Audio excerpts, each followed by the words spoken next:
salaamaaleykum les ultras Demok Sport Cissé maa leen di nuyu baax a baax di leen ziare di wax képp koo xamee gaan nga ci chaîne YouTube Mok Sport ñoo ngi ñaan nga bës bouton s'abonner bës cloche de notification saa suñu dugalee vidéo ngeen mën a jox suñu vidéo yi gars yi da leen di aimer vidéo yi c'est très important dañuy commencer directement ci Inside Football ñëw na ci Aliou Cissé nee na Aliou Cissé ci mondial de club mujjee na gis Augustin Senghor nee na Aliou Cissé Augustin Senghor nekk le président de la fédération sénégalaise du football gisee nañ ci mondial de club nee na Aliou Cissé na dafa bokk ci spécialiste yi def analyse ci match yi am ci mondial de club raison pour laquelle moom ak Augustin Senghor ñi daal di gisee ci mondial de club Inside Football nee na Augustin Senghor ci boppam nee na moom dina doon président parce que nee na objectif am mooy gën a hisser encore le niveau du football sénégalais parce que élection bu ñu jëm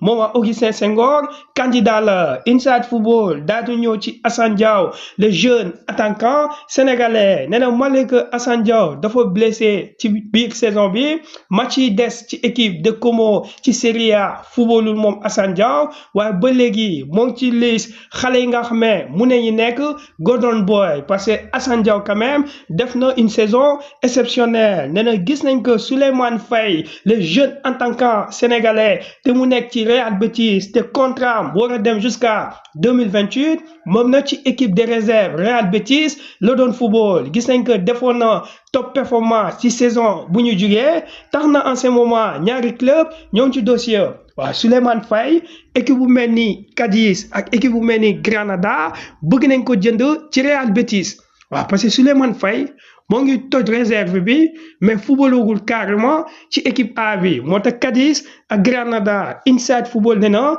ñoom ci dossier parce que ñoom dinañ def tout ba indi ces jeunes attaquants ci seen équipe l'équipe daal di ñëw ci l'arrivée de Paul Pogba waaw nee na Paul Pogba arrive te contrat de 2 ans moo koy xaar ci Monaco waaye ay question am na sur le cas Paul Pogba ndax Paul Pogba am na condition physique ndax dina am rythme pour mun a football 90 minutes de haut niveau mu nekk question boo xamee l'équipe mu ngi koy posé ci arrivée de Paul Pogba waaye l'équipe nee na waa Monaco ñu ngi xaar aussi Ansu Fati waaye maintenant Ansu Fati cette semaine la war a ñëw def visite médicale ci équipe de Monaco malgré que Monaco discussion avec le FC Barcelone moo ngi continuer waaye nee na Barça li mu bëggoon mooy jaay carrément Ansu Fati équipe de Monaco waaw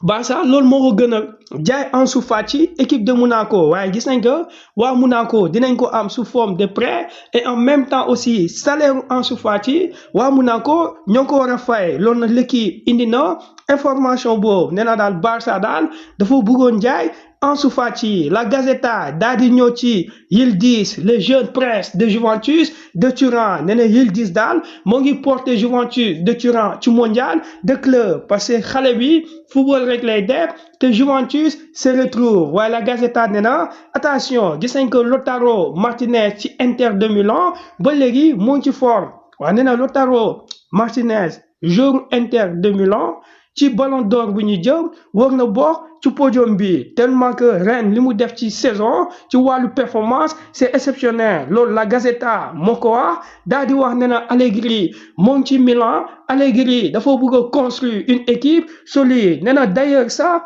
puisque waa Milan AC dinañ bàyyi Théo Hernandez mu jugee cette équipe Allegri ciblé na Thiago Santos te mu nekk ci Lille comme un défenseur nee na Thiago Santos te muy football ci équipe de Lille mun na ñëw Milan remplacer Théo Hernandez waaye Dele Sport nee na attention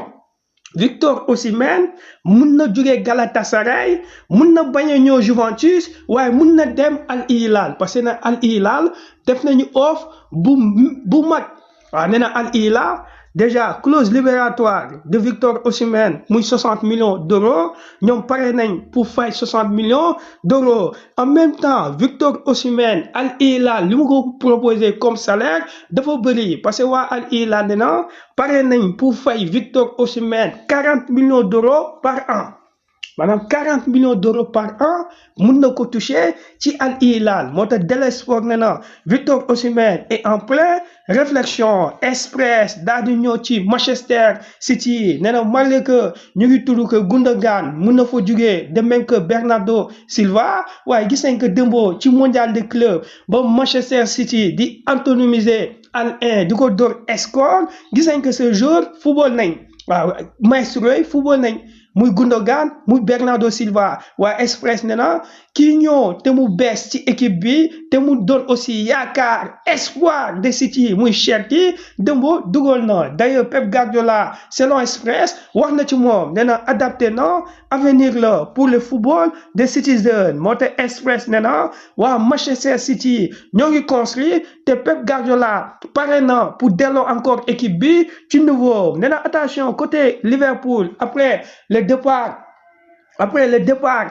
waaw côté Liverpool après le départ de Arnold waa Liverpool ñoo ngi chercher un défenseur buy ñëw pour remplacer ko nee na malgré l'arrivée de Frimpong Liverpool bëgg na gën a renforcer parce que Express nee na Milos moo ngi ñëw ci équipe de Liverpool waaw nee na Milos arrive à Liverpool pour signer nee na côté Liverpool aussi Darwin Núñez ci boppam dina fa jugee d'ailleurs Darwin Núñez joxe na feu vert Napoli waaw nee na Darwin Núñez moom Napoli la bëgg a dem parce que instant ni moom il ne sent plus à Liverpool Mundo Deportivo Sport daal di ñëw ci FC Barcelone surtout Mundo Deportivo nee na Nico Williams clause am 60 millions d'euros la waaw Mundo Deportivo nee na Barça joueur yi muy laaj comme ailier Nico Williams moom le prix gën a moins cher te Nico Williams mooy joueur bu adapté ci football de Barça moo tax Mundo Deportivo nee na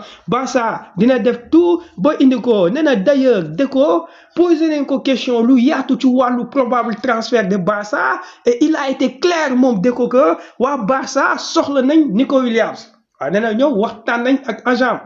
léegi nag ñu ngi négocier avec le club waaw parce que nee na ñoom bu ñu soxla un joueur dañuy dem ci agent waxtaan ak agent ba pare bu ñu trouver maanaam entendement ci la ñuy dem à l'acte supérieur parce que dañuy informer agent bi pour xam ndax joueur bi bëgg na carrément football ci équipe bi bu confirmer que joueur bi bëgg na football ci équipe bi ñu waxtaan ba pare ci lañ dem ci club yi nee na Nico Williams dafa bokk ci joueur yi nga xam ne bu ñëwee FC Barcelone dina apporter te Deco il a été clair aussi sur les cas Joan Garcia parce que Deco dafa ne Joan Garcia indi ko ci FC Barcelone taxul teel jóge carrément Barça mais Joan Garcia bu ñëwee ci FC Barcelone avenir la waaw nee na gis nañ équipe de Liverpool Alisson Becker mag la waaye Liverpool indi na un bon gardien parce que da ngay préparer l'avenir nee na Barça daal dina préparer transition ñoom dañuy indi ay joueurs yoo xam ne dañ leen di indi ci équipe bi pour que ëllëg cadre bu fi jugee wala ancien bu fi jugee ñi bañ a am problème moo tax Deco wax na aussi ci Araujo buy toog ci FC Barcelone wax na ci lu yaatu moo tax Mundo Deportivo nee na franchement Deco il est clair dafa ne mook Flick ñoo waxtaan ba pare ci probable transfert de joueurs yi war a ñëw ci FC Barcelone lépp lu mu def moom Deco Flick moo d'accord ci moom parce que day dimbali Flick moom entraîneur bi pour mu construire une belle équipe moo tax sport nee na wóor entente diggante Deco ak Flick dina tax FC Barcelone daal di avancer espoir daal di ne ki mel ni Deco en ce moment gis nañ que carrément moo ngi liggéey nee na heure Deco defoon par le passé bëgg na ko éviter Marca daal di ñëw ci Real de Madrid nee na attention démbo Real dóor na Pachuca 3-1 Real de Madrid ku mel ni Valverde dugal na ku mel ni aussi Arda Güler il a marqué nee na gis nañ que Jude Bellingham tamit dugal na waaye nee na le problème de Real de Madrid mooy Raúl Asensio parce que Raúl Asensio defati na encore une erreur à la 7e minute de jeu mu am carton rouge mais malgré cela Real de Madrid géré na nee na ku mel ni Hussein Dembélé def na une performance de haute facture nee na quelle performance nee na Dembo Hussein nous a rappelé que ndekete Sergio Ramos bu nekk idolam dëgg la parce que capacité de sa vision de jeu lecture de jeu bu mu am ak jeu transversal bi ak passe yi mu am moom Hussein c'est énorme nee na d'ailleurs ça troisième but bi Real de Madrid du dugal muy but Valverde nee na Hussein ci boppam moo def le dépassement de fonction def profondeur pour Vinicius après Vinicius ci la connecté ci Valverde mu connecté ci Brahim Diaz jokkoo en profondeur mu daal di dugal nee na Valverde daal but boobu mu dugal à l'origine Hussein wane na carrément talent nee na pourquoi pas dans l'avenir bu Real de Madrid nara am problème mu football comme un 6 nee na genre joueur yu mel ni Guardiola daan na leen utiliser comme défense waaye da leen daan dugal aussi ci milieu de terrain bi parce que boy bi avec les ballons sa vision de jeu est énorme te buy jouer day mel ni à la fois un 6 wala un meneur du Real de Madrid moo tax sport nee na joueur bi gis nañu performance bu mu def marqué na Real de Madrid am na recrue bu baax bu ko defee na ñu jeexal ko carrément ci Nicolas Jackson l'international sénégalais d'ailleurs il est dans les viseurs de jeu probable bu war a rejoindre le FC Barcelone débat d'expert bu amoon hier Nabil Djeli wax na ci nee na Nicolas Jackson am na capacité football dans n'importe quelle grande équipe waaw nee na jeu de transition bi booy bi di am mun na football Barça mun na football Real mun na football Liverpool dans les grandes équipes européennes ku mel ni Nicolas Jackson mun na fa football. waaw Nabil Djeli nee na d'ailleurs ci émission yi di am ci Talent d'Afrique yàgg na wax ci moom parce que nee na d'ailleurs football bi mu doon football ci Villarreal moom adapté na sa championnat Espagne nee na bu ñu xoolee Nicolas Jackson façon football bi mu def ci Villarreal moom jàpp na que Villarreal la gën a explosé que en ce moment équipe de Chelsea. waaw nee na ci Villarreal da ngay gis que da daan wàcc carrément ci milieu de terrain bi di accélérer le jeu te nee na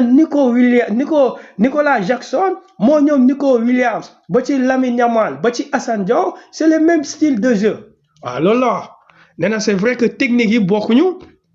mais li entraîneur di soxla ci ñoom mun nañ ko apporter waaw nee na ci équipe de Chelsea na bëggoon na gis que Enzo Maresca utiliser encore Nicolas Jackson ci côté bi parce que ci côté la gën a dangereux moom Nicolas Jackson loolu na analyse Nabil Djeli la daal di wax ne na joueur polyvalent la mun na football ci FC Barcelone gars yi maa leen di jox rendez-vous ci ñeneen vidéo incha allah.